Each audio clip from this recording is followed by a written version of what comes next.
This podcast is produced by St. Paul Public Schools Literacy and Personalized Learning Department at the Office of Teaching and Learning. Welcome to On the Spot Literacy, connecting teachers together to share ideas. I'm Sue Braithwaite. Do you have a question?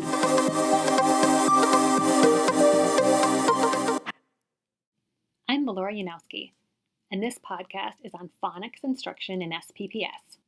Our learning targets for today's podcast are to clarify where phonics fits into the SPPS reading curriculum, to understand the progression of phonics skills in the primary classroom, and to become acquainted with the SPPS phonics scope and sequence. St. Paul uses Mondo Phonics as our phonics curriculum in grades kindergarten, first, and second. Over the course of the next year, we will begin looking at new curriculum models for language arts for our elementary classrooms. In the year 2019-20, this new curriculum will likely be rolled out. This curriculum will likely have a phonics component, but in the meantime, we do continue to use Mondo Phonics as our curriculum, but today you will learn about the new SPPS phonics scope and sequence as an alternative to the Mondo Phonics program. So what is phonics? Well, phonics is the name for the method of teaching reading and writing of the English language by developing learners' phonemic awareness.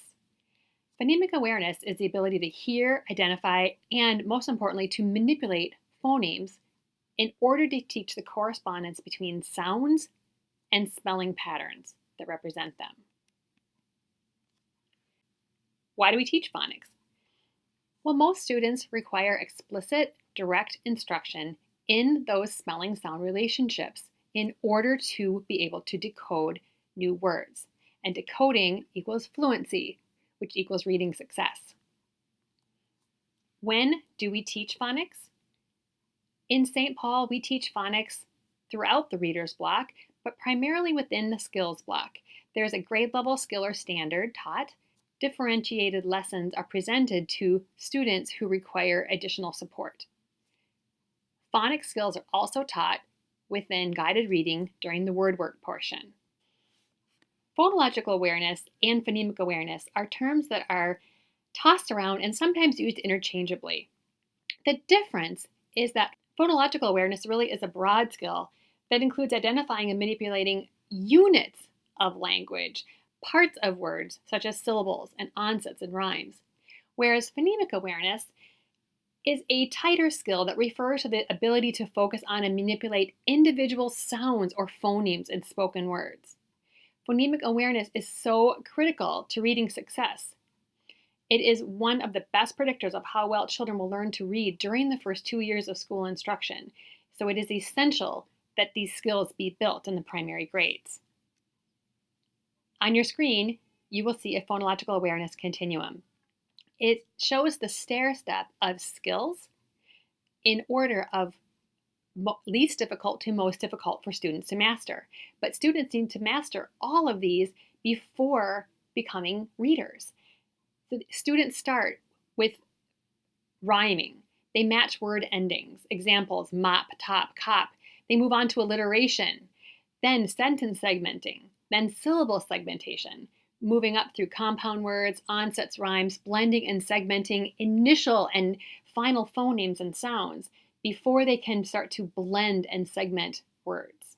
Systematic phonics instruction needs to be taught. In phonics, we begin with the simple skills and we move to more complex skills.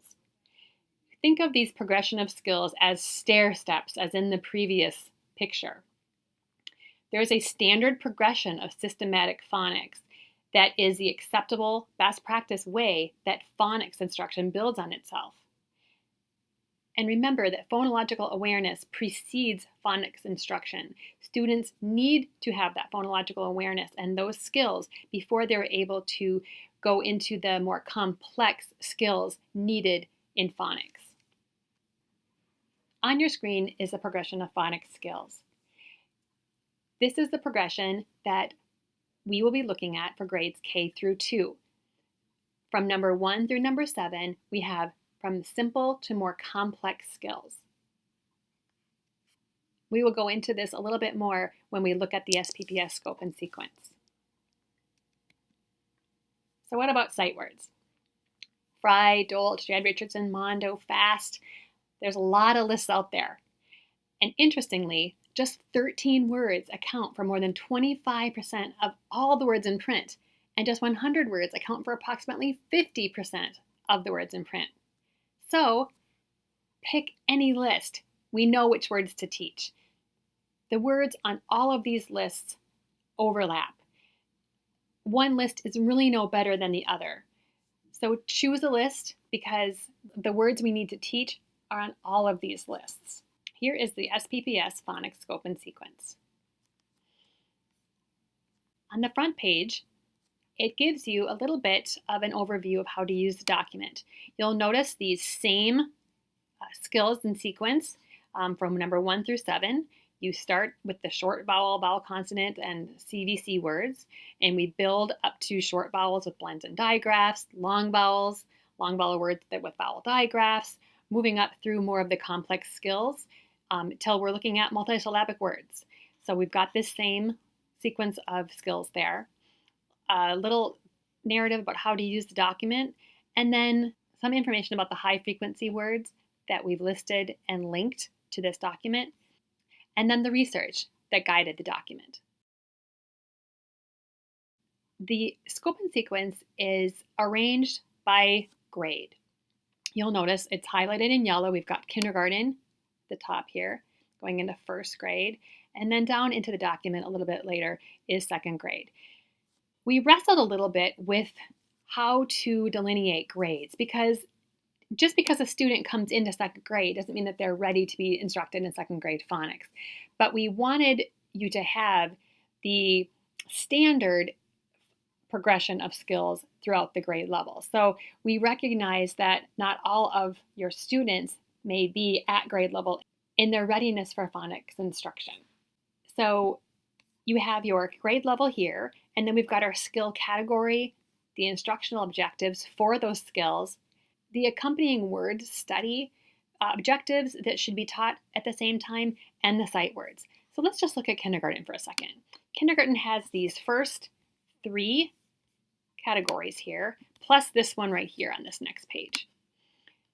So in kindergarten, your standard kindergarten classroom would start at the very beginning of the year with short vowels and high utility consonants. So high utility consonants really just means the consonants that are used the most. So you would start with a suggested sequence of teaching the letters M, A, S, P, T, I, N, B, and C. The instructional objectives for these letters are listed here.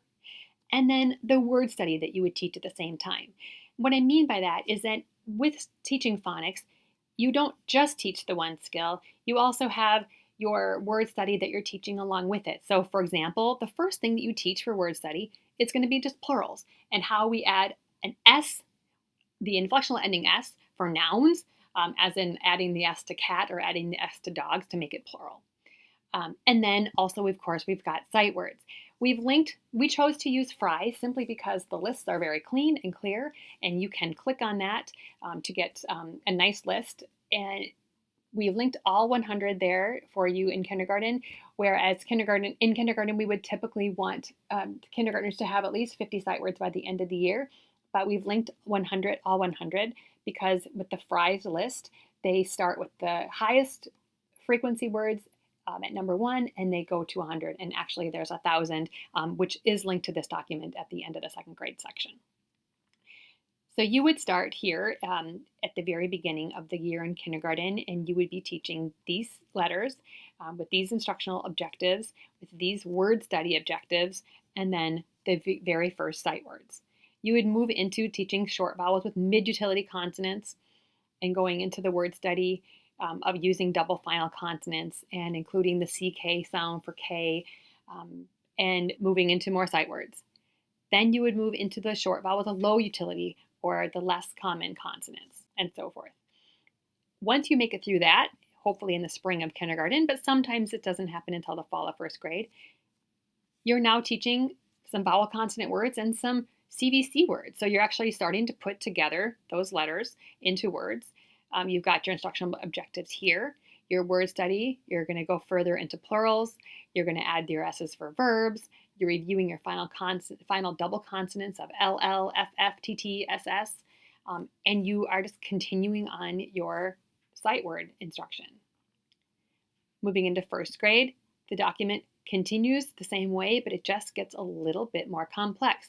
You're moving into blends, you're orally blending 3 to 5 phonemes, you're adding some more word study, which is a little bit, you're adding some possessives, you're adding contractions, and now we've linked not only the first 100 words, but the first 200 words, because first grade students in SPPS should aim to recognize the first 150 high frequency words by the end of first grade. So you've got both lists linked here. The first grade section is a little more complicated in that it's just more complex. So you're moving into skills such as adding that final E. You're moving into long vowels.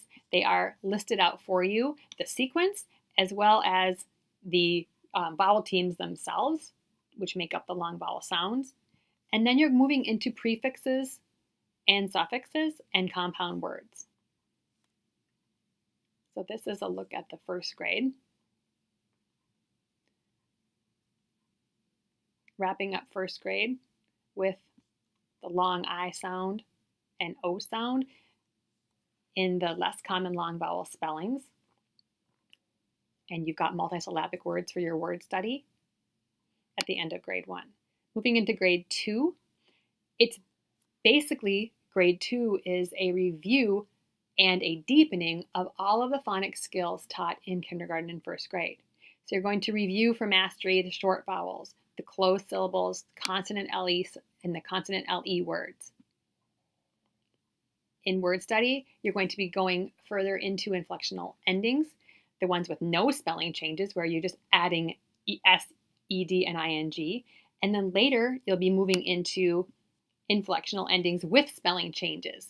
So words that, like the word carry, C-A-R-R-Y, when you make that past tense, carried needs to be changed in spelling to C-A-R-R-I-E-D. So second grade, again, it's a deepening and of adding more complex skills into some of the skills that have been learned before and moving into multisyllabic words. In second grade, you'll also notice that we have linked Fry's first 300 words because by the end of second grade, the first 300 words should be mastered. And we also linked the Fry complete 1,000 word list.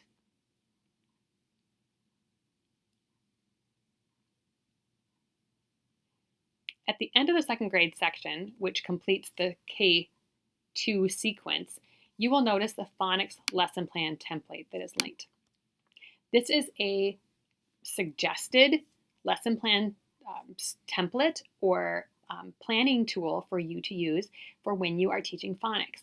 As in Mondo, where you have the 3 10-minute sections, this acknowledges that your whole group lesson on that grade level skill or standard for phonics, you begin with your whole group lesson, which takes about 10 minutes for your whole group skill or standard.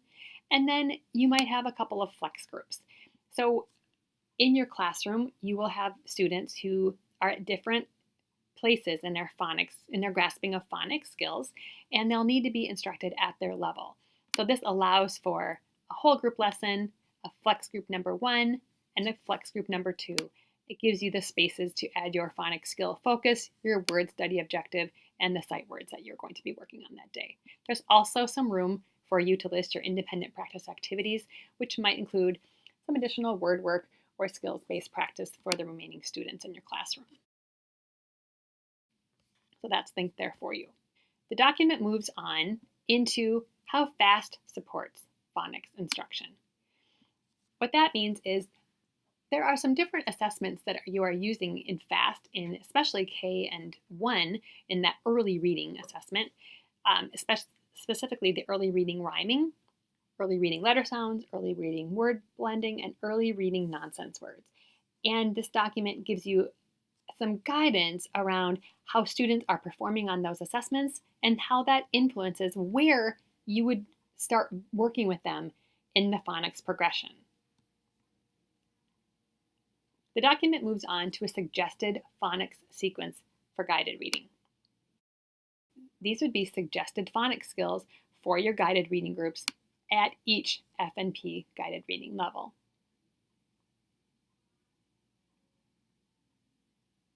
And finally, the document wraps up with the glossary of phonics key terms that will define all of the terms in the document that might be unfamiliar. So wrapping up, phonics instruction is expected to be taught in all kindergarten, first, and second grade classrooms in SPPS. We know that students need explicit direct instruction in phonics in order to become readers. Using the lesson plan template and incorporating flex group to target needs as shown by your data is the best way to address students' differentiated needs in the area of phonics. Mondo Phonics is our curriculum, but if you are not using Mondo Phonics, this scope and sequence can provide you with a framework of skills and the progression or sequence in which they can be taught. Words Their Way is another curriculum that can be used to address phonics skills. To wrap up, we know that phonics is necessary in teaching many of our students to read. We should see phonics instruction in all SPPS kindergarten, first, and second grade classrooms. Mondo Phonics is our curriculum, and many schools are using Words Their Way. If you are not using Mondo Phonics or Words Their Way, this SPPS phonics scope and sequence can be a reference for you for the sequence of phonics instruction, because we know how important it is that phonics skills are taught in that sequential stair-step order. Because this scope and sequence does not list instructional activities or specific instructional methods, if this is needed, please do use the Mondo Phonics or Words Their Way curriculum. Thank you so much for watching, and please reach out to your building literacy coach or literacy lead or district coach with any questions.